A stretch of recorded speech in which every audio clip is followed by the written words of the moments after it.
Pinakakansela ng DENR o ng Department of Environment and Natural Resources ang 75 mining projects sa bansa na nasa ilang watershed area. Kailangan daw ito para protektahan ang mga watershed. Sa gitna ng pagpapasara ng DENR sa ilang mga minahan sa bansa, hinaharang ngayon ng Chamber of Mines of the Philippines ang confirmation ni DENR Secretary Gina Lopez. May report si Bernadette Reyes.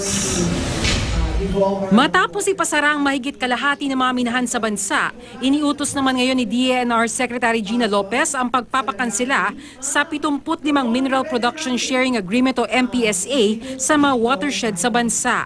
As DENR's gift of love on Valentine's Day, we give you the gift of life.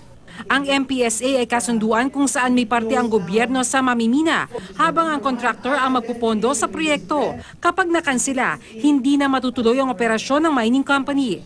There should be no mining in watershed areas because they will affect the quality of life of our people living there. Nagsimula na daw nilang padalahan ng show cause order ang mga mining companies. 27 MPSA ang pinakansela sa Luzon, 11 sa Visayas at 37 sa Mindanao. Sa gitna ng press con, nakainitan ni Lopez ang isang reporter nang tanungin ng DENR kung meron namang mga watershed kung saan pinapayagan ang pagmimina. Habang sumasagot ang isang opisyal ng DENR, sige pa rin sa pagtatanong ang reporter. There's a category of watershed that you can be allowed to mine. Yes, di ba? Yes. Yes. James, stop that right now. Yes po, di ba? Okay, if you're gonna ask him a question, let him answer. Pinaliwanag ng mga opisyal ng DENR ang desisyon ng kalihim kung paano pinoprotektahan ng mga watershed sa bansa. Critical man itong maituturing o hindi.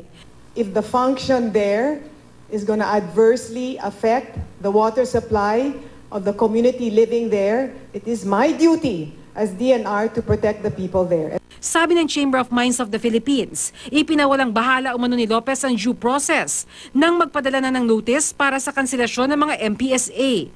Tinawag nilang unprofessional at irresponsable ang ginawa ni Lopez na pagkompromiso raw sa mga kumpanya bago pa man makipagdialogo sa kanila.